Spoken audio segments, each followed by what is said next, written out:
ખેડૂતોના પોતાના ખેતરમાં પોલીસ મોકલીને ખેડૂતોને માર મરાવનારી પાર્ટી એટલે ભાજપ. રાજકીય વાત થઈ. ખેડૂતોને પાવલીનું વળતર સરકારે નથી દેવાનું, કંપનીએ દેવાનું, છતાંય કાયદો નહીં બનાવવા વાળી પાર્ટી ભાજપ. રાજકીય વાત થઈ ગઈ.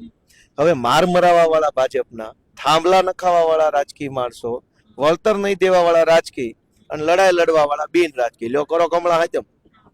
એમ થોડું હોય ભાઈ, આ જેવો ઘા એવો વળતો ઘા. તમારી જેવી વાત એવી મારી વાત, એમ હોય તો પરિણામ છે. હવે ઓલા રાજકીય છે, આ બિન રાજકીય છે, કોણ સાંભળશે વાત? તો રાજકીય કોઈ પણ, હું તો કહું ક્યાંક કોઈ મુદ્દો બને તો લોકોએ, જનતાએ સ્વયંભૂ બધી પાર્ટીને બોલાવી લેજો કે આવી જાઓ મરદના ફાટિયા હોય બધી પાર્ટી વાળા અહીંયા, અને બધા બાદ તમને ન્યાય મળી જાય છૂટા. તમારે ક્યાં આમાં ભાડું દેવું છે કોઈને?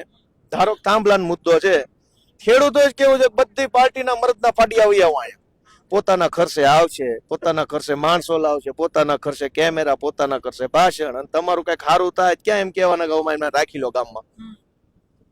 આપણે એમ કેવું જોઈએ કે ગમે એ મુદ્દો હોય, રાજકીય માણસો એ આવવું જ જોઈએ.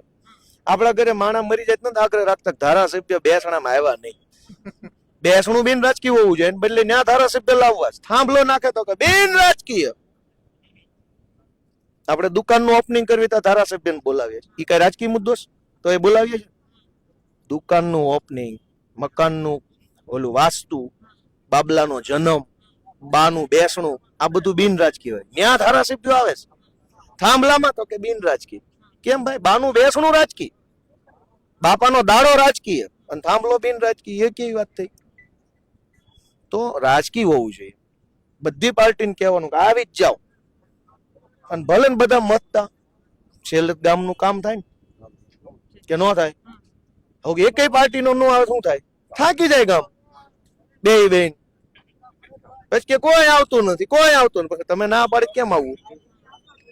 વાત એમ છે. એટલે તમે બેન જરાક ધ્યાને લેજો આ મુદ્દો, ને તમારે જે કઈ આગેવાનો ચર્ચા થાય ને, ખેડૂતના દીકરા તરીકે અમારી રિક્વેસ્ટ પોગાડજો. ગોપાલભાઈ ઘરના છોકરા તરીકે આ કીધું, પાર્ટી બાટી નહીં, પણ પાર્ટીના માણસો ભેગા હોય તો વાતમાં વજન રહે.